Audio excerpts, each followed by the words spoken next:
Captain's house. Captain had criticized the young men visiting the master. Perhaps Hazra had poisoned his mind. Master, I was talking to Captain. I said, nothing exists for Purusha and Prakriti.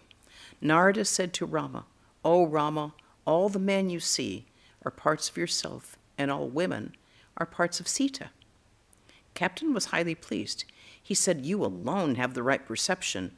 All men are really Rama, being parts of Rama. All women are really Sita, being parts of Sita." Immediately after saying this, he began to criticize the young devotees. He said, "They study English books and don't discriminate about their food. It is not good that they should visit you frequently. It may do you harm. Hazra is a real man, a grand fellow. Don't allow these young people to visit you so much." At first I said, "What can I do if they come?"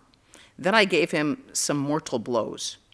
His daughter laughed. I said to him, "God is far, far away from the worldly minded.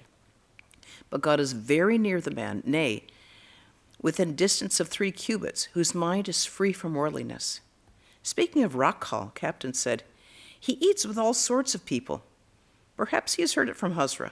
Thereupon I said to him, "A man may practice intense austerity and japa, but he won't achieve anything if his mind dwells on the world. But blessed is the man who keeps his mind on God even though he eats pork. He certainly will realize God in due time. Hazra, with all his austerity and japa, doesn't allow an opportunity to slip for earning money as a broker." "Yes, yes," said Captain, "you are right."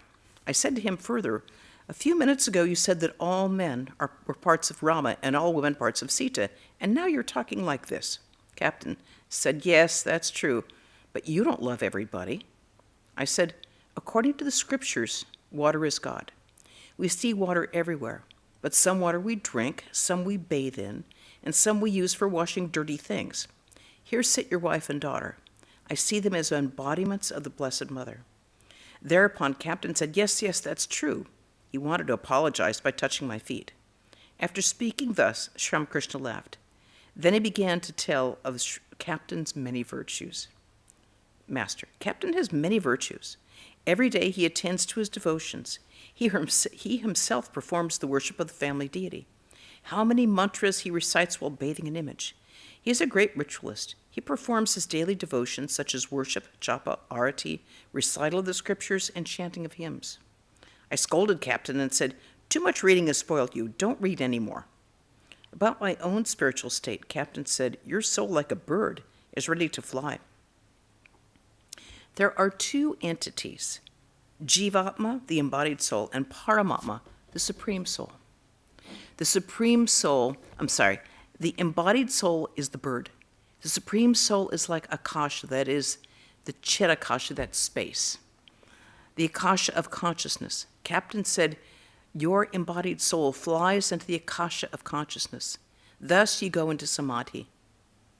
Smiling. He criticized the Bengalis. He said the Bengalis are fools. They have a gem, that is, referring to Sri Ramakrishna, near them, but they can't recognize it. Captain's father was a great devotee. He was a subadar in the English army.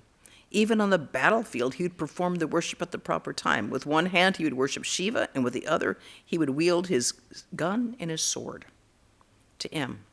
But Captain is engaged in worldly duties day and night.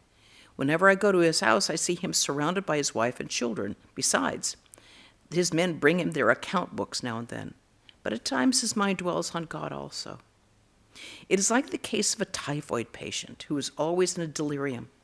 Now and then he gets a flash of consciousness and cries out, "I want to drink water, I want to drink water." But while you are giving him the water, he becomes unconscious again, and he's not aware of anything. I said to Captain, "You are a ritualist." He said, "Yes, I feel very happy while performing worship and things like that. Worldly people have no other way." I said to him, "But must one perform formal worship forever? How long does a bee buzz about? As long as it hasn't lighted on a flower. While sipping on honey, it doesn't buzz." But, he said, "Can we, like you, give up worship and other rituals?" Yet he doesn't always say the same thing. Sometimes he says that all this is inert. Sometimes that all this is conscious. I say, "What do you mean by inert? Everything is Chaitanya. Everything is consciousness." Sri Ramakrishna asked M about Purna. Master, if If I see Purna one more time, then my longing for him will diminish. How intelligent he is. His mind is much drawn to me. He says, I too feel a strange sensation in my heart for you. To M. They've taken him away from your school. Will that harm you? M. If Vidyasagar, who was the founder of the school, tells me that Purna's relatives have taken him away from the school on my account, I have an explanation to give him. Master, what will you say? M. I shall say that one thinks of God in holy company. That is by no means bad. Further, I shall tell him that the textbooks prescribed by the school authorities say that one should love God with all one's soul. The master laughs. Master, at Captain's house I sent for the Arnaran. I said to him, where's your house? I want to see it. Please do come. I want to see it. Please do come, he said, but he became nervous as we were going there lest his father should know about it. I'll laugh. To visitor, you haven't been here a long time. About 7 or 8 months. Visitor, about a year, sir. Master, another gentleman used to come with you. Visitor, yes, Nilmani Babu. Master, why doesn't he come anymore? Ask him to come sometime. I want to see him. Who is this boy with you? Visitor, he comes from Assam. Master, where in Assam? In which direction? Dvija spoke to the master about Ashu. Ashu's father was arranging his marriage, but Ashu had no wish to marry. Master, see, he doesn't want to marry. They are forcing him. Sri Ramakrishna said to a devotee that he should show respect to his elder brother. He said the elder brother is like one's father. Respect him. A pundit was sitting with the devotees. He came from Upper India. Master smiling to M. The pundit is a great student of the Bhagavata. M. The other devotees looked at the pundit. Master to the pundit. Well, sir, what is Yoga Maya? The pundit gave some sort of explanation. Master, why isn't Radhika called Yoga Maya? The pundit also answered this question after a fashion. Master, Radhika is full of unmixed sattva, the embodiment of prema. Yoga Maya contains all the 3 gunas, sattva, rajas, and tamas, but Radhika had nothing but pure sattva. To M. Narendra now respects Radhika very much. He says that if anyone wants to know how to love Satchidananda, he can learn it from her. Satchidananda wanted to taste divine bliss for itself. That is why it created Radhika. She was created from the person of Satchidananda Krishna. Satchidananda Krishna is the container, and he himself is the form. Radhika is the contained. He manifested himself in that way in order to taste his own divine bliss. That is to say, in order to experience divine bliss by loving Satchidananda. Therefore, it is written in the Vaishnava books that after her birth, Radhika did not open her eyes. The idea is that she did not wish to see any human being. Jashoda came with Krishna in her arms to see Radhika. Only then did she open her eyes to behold Krishna. In a playful mood, Krishna touched her eyes. To the Assamese boy, haven't you seen this? Small children touch each other's eyes with their hands. The pundit was about to take leave of Sri Ramakrishna. Pundit, I must go home. Master, tenderly, have you earned anything? Pundit, market is very dull. I've earned nothing. A few minutes later, he saluted the master and departed. Master to M. You see how great the difference is between worldly people and the youngsters? The pundit has been worrying about money day and night. He has come to Calcutta to earn money. Otherwise, his people at home will have nothing to eat. So he has to knock on different doors. When will he concentrate his mind on God? But the youngsters are untouched by lust and greed. Hence, they can direct their mind to God whenever they desire. The youngsters do not enjoy worldly people's company. Rakhal used to say, I feel nervous at the sight of the worldly minded. When I was first beginning to have spiritual experiences, I used to shut the door of my room when I saw worldly people coming. As a boy at Kamarpukur, I loved Ram Malik dearly, but afterwards when he came here, I couldn't even touch him. Ram Malik and I were great friends during our boyhood. We were together day and night. We slept together. At that time, I was 16 or 17 years old. People used to say if one of them were a woman, they would marry each other. Both of us used to play at his house. I remember those days very well. His relatives used to come riding in palanquins. Now he has a shop at Chanak. I sent for him many a time. He came here the other day and spent 2 days. Ram said he had no children. He brought up his nephew, but the boy died. He told me this with a sigh. His eyes were filled with tears. He was grief-stricken for his nephew. He said further that since they had no children of their own, all his wife's affection had been turned to the nephew. She was completely overwhelmed with grief. Ram said to her, "You are crazy. What will you gain by grieving? Do you want to go to Benares?" You see, he called his wife crazy. Grief for the boy had totally diluted him. I found he had no stuff in him. I couldn't touch him. The Brahmin lady stood still near the north door. She was a widow. Her only daughter had been married to a very aristocratic man, a landlord in Calcutta with the title of Raja. Whenever the daughter visited, she was escorted by liveried footmen. Then the mother's heart swelled with pride. Just a few days ago, the daughter had died, and now she was beside herself with grief. The Brahmin lady listened to the account of Ram Malik's grief for his nephew. For the last few days, she'd been running to the master from her home at Bagbazar like an insane person. She was eager to know whether Sri Ramakrishna could suggest any remedy for her unquenchable grief. Sri Ramakrishna resumed the conversation. "Master, a man came here the other day. He sat a few minutes and then said, 'Let me go see the moon face of my child.' I couldn't control myself and said, 'Oh, so you prefer your son's moon face to God's moon face? Get out, you fool.' To M. The truth is that God alone is real and all else is unreal. Men, universe, house, children, all these are like the magic of the magician. The magician strikes his wand and says, 'Come delusion, come confusion.' Then he says to the audience, 'Open the lid of the pot.' The birds fly into the sky. But the magician alone is real and his magic is unreal. The unreal exists for a second and then vanishes. Shiva was seated in a Kailash. His companion Nandi was with him. Suddenly a terrific noise arose. 'Revered Sir,' asked Nandi, 'what does that mean?' Shiva said, 'Ravana is born.' That is the meaning. A few moments later, another terrific noise was heard. 'Now what was this noise?' Nandi asked.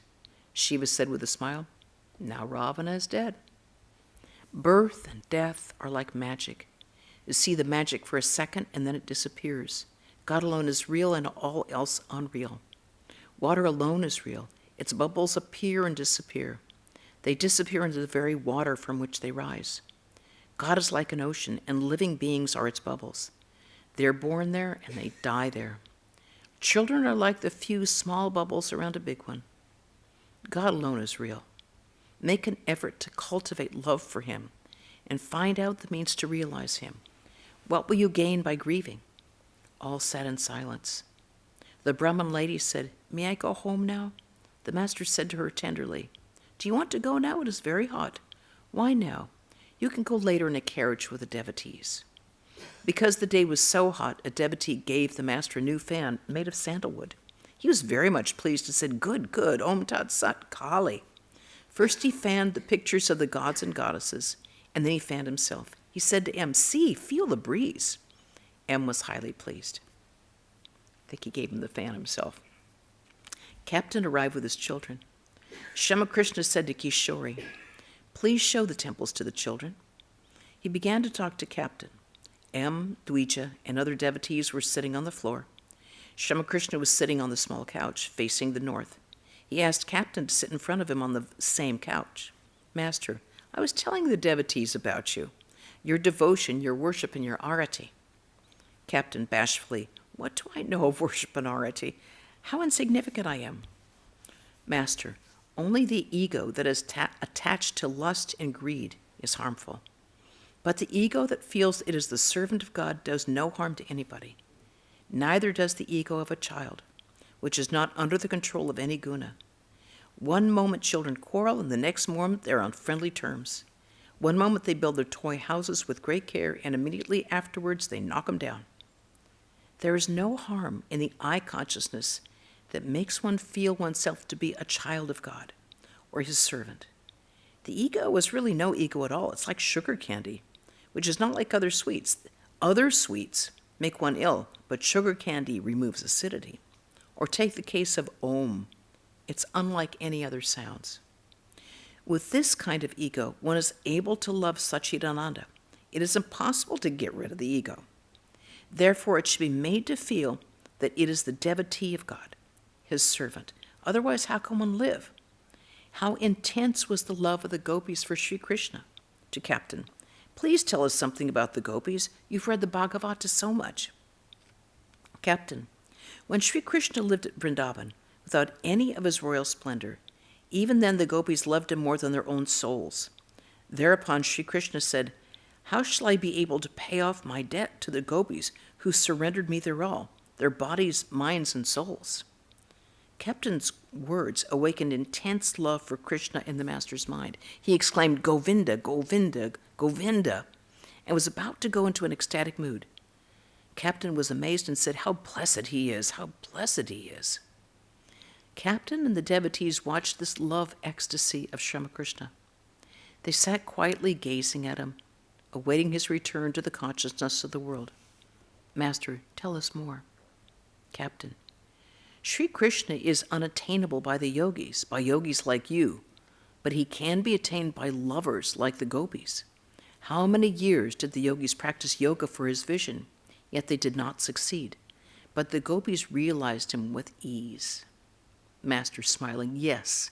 He ate from the hands of the gopis, wept for them, played with them, and made many demands upon them. A devotee, Bankim has written a life of Krishna. Master, he accepts Krishna, but not Radhika. Captain, I see he doesn't accept Krishna's Leela with the gopis.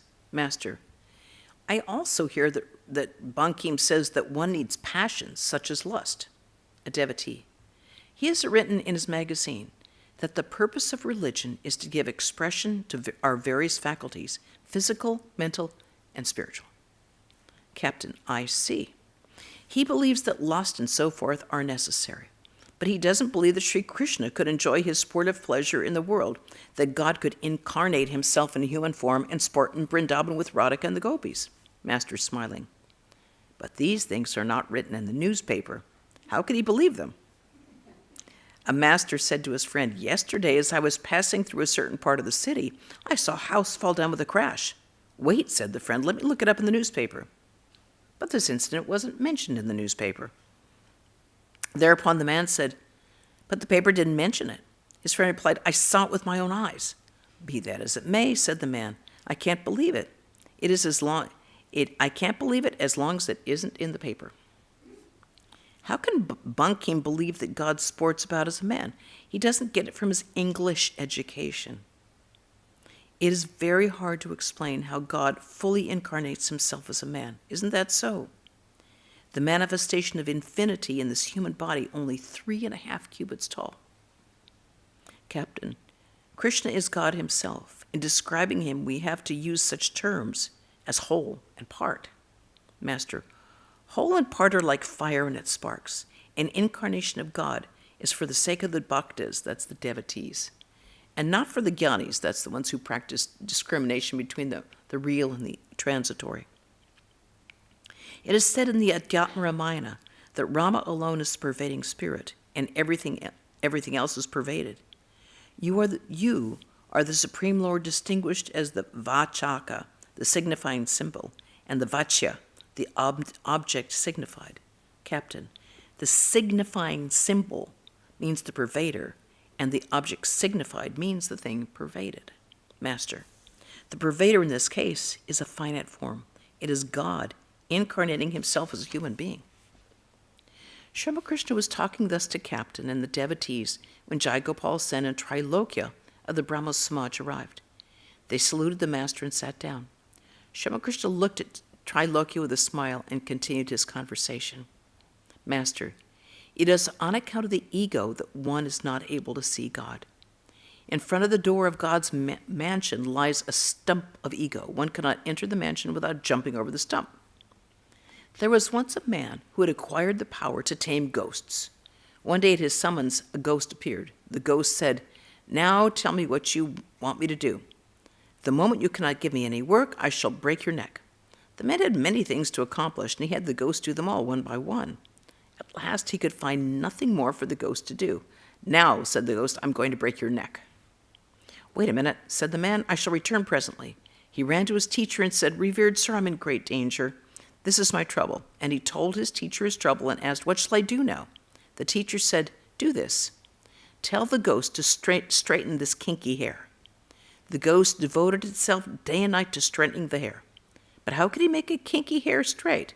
The hair remained kinky. Likewise, the ego seemed to vanish this moment, but it reappears the next.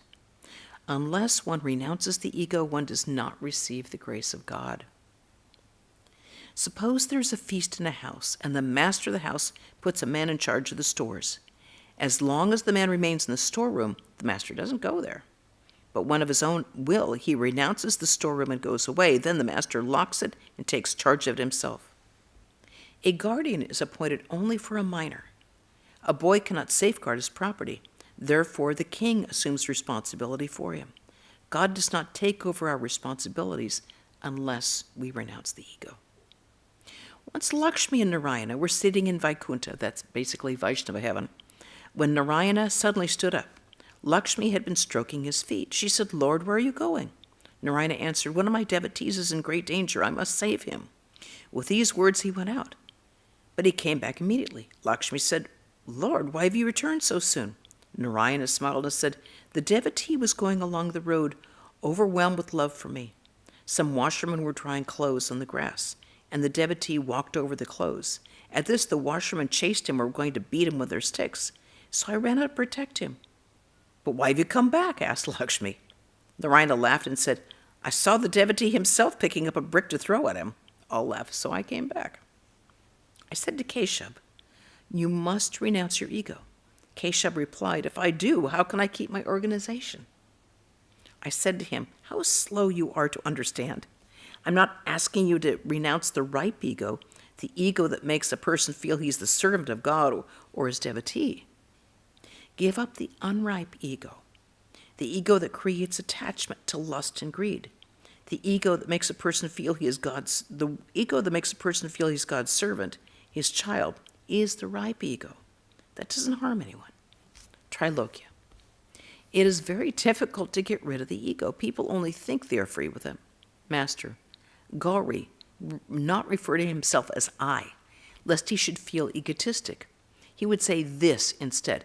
I followed his example and referred to myself as this instead of I. Instead of saying, "I've eaten," I would say, "This has eaten."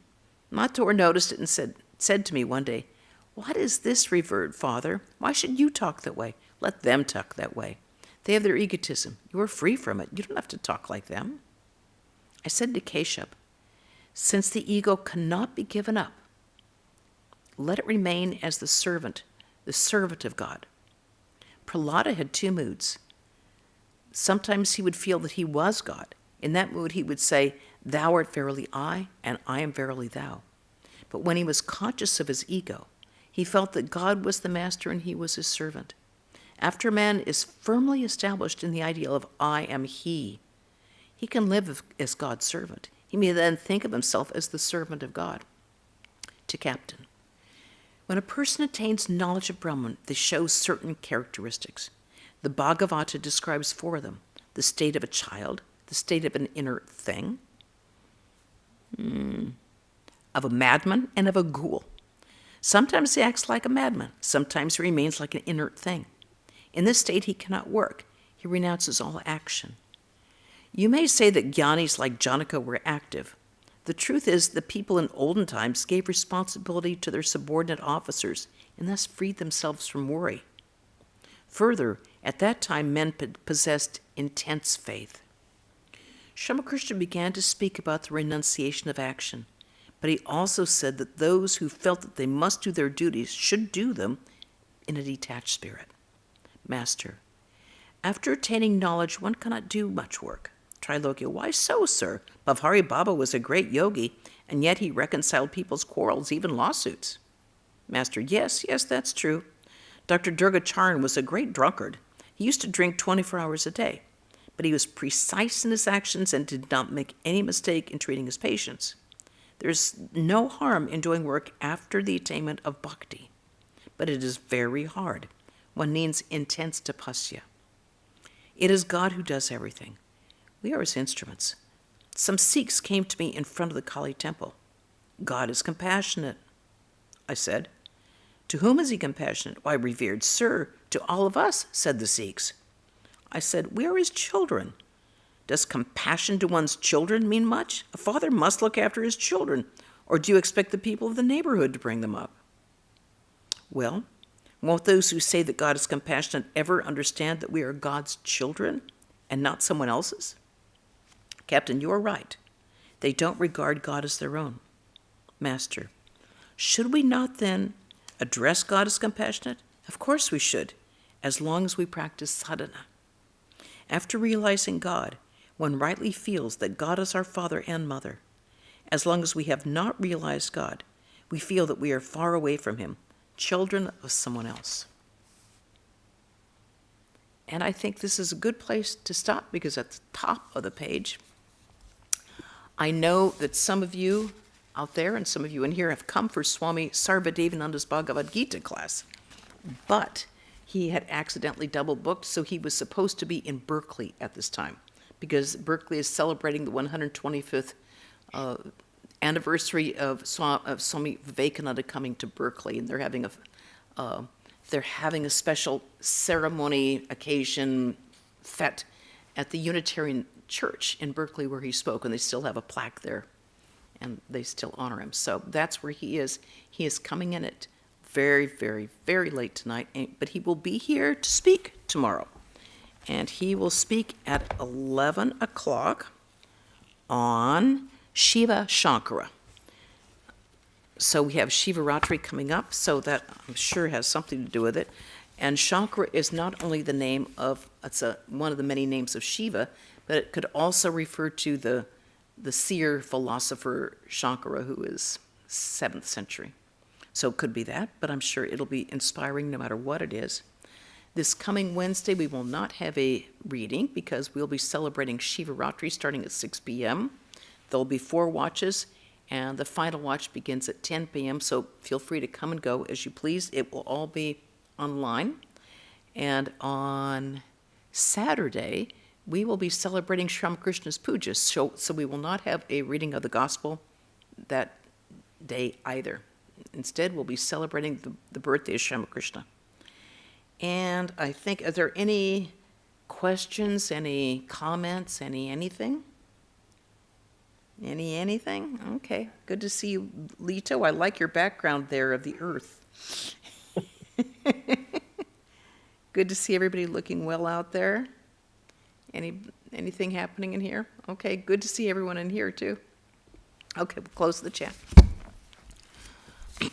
Om Shanti Shanti Shanti Hari Om Tat Sat Sri Ramakrishna Arpanamastu. Thank you all for joining. Jai Ma.